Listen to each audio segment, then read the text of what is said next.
ये एक तीव्र थ्रिलर है जो एक युवा महिला की पहाड़ पर बिताए दिन की कहानी को उजागर करता है, जहां सब कुछ अचानक डरावना मोड़ लेता है।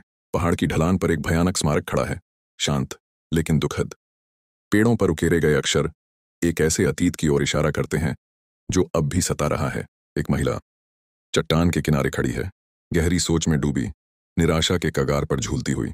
जैसे ही वह एक निर्णायक कदम बढ़ाने वाली होती है, एक आदमी आता है। नज़ारे की तारीफ करते हुए आराम से वह बात करने की कोशिश करता है। शुरुआत में वह चुप रहती है, लेकिन कुछ बदलता है और वह खुलने लगती है। उसका नाम है आइरिस। धीरे धीरे वह अपनी कहानी बताने लगती है। वह एक शांत दिन को याद करती है, अपने परिवार के साथ।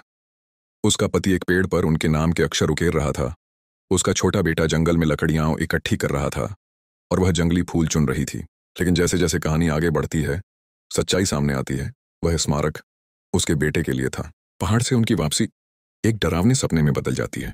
तभी वह आदमी, जिसका नाम है रिचर्ड, अपनी असली मंशा दिखाता है। एक क्रूर मुस्कान के साथ वह एक इलेक्ट्रिक शॉक डिवाइस से आइरिस को बेहोश कर देता है। जब वह होश में आती है, वह उसकी कार में बंधी होती है, लेकिन आइरिस हार नहीं मानती। वह जेब में छिपे चाकू से हथकड़ी तोड़ती है, स्टीयरिंग के लिए रिचर्ड से लड़ती है। कार एक पेड़ से टकराती है। आइरिस किसी तरह बाहर निकलती है, लेकिन रिचर्ड बताता है उसने उसे एक इंजेक्शन लगाया है जो धीरे धीरे उसके शरीर को लकवा मार देगा। अब समय ही उसकी सबसे बड़ी दुश्मन है। सिर्फ 20 मिनट है। पहले उसकी उंगलियां, फिर पैर और फिर आवाज। वह जंगल में भागती है, झाड़ियों में छिप जाती है, लेकिन चींटियां उसे काटने लगती हैं। वह रेंगते हुए भागती है और अंत में एक बहती नदी में गिर जाती है। उसका शरीर लगभग सुन्न, केवल आंखें हिलती हैं। किस्मत से एक ट्रैक्टर वाला आदमी उसे देख लेता है। आइरिस पलक झपकाकर संवाद करती है। वह उसकी बात समझ जाता है और अपने घर ले जाकर छुपा देता है, लेकिन रिचर्ड पीछे नहीं हटता। वह घर तक पहुंच जाता है।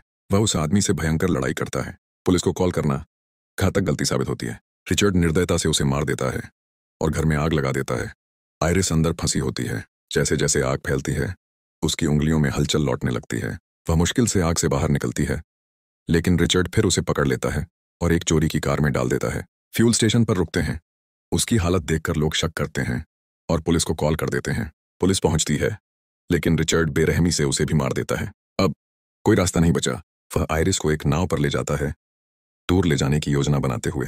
लेकिन आइरिस आखिरी मौका पकड़ती है। वह चुपके से उसका चाकू उठाती है और जैसे ही वह पास झुकता है, वह उसे उसके गले में घोंप देती है। रिचर्ड उस पर झपटता है। आइरिस कांपते हाथों से बंदूक पकड़ती है और गोली चला देती है। गोली नाव में लगती है, पानी अंदर आने लगता है, नाव डूबती है। रिचर्ड भी। आइरिस तैरकर किनारे पहुंचती है, आजाद, अपने कैद से।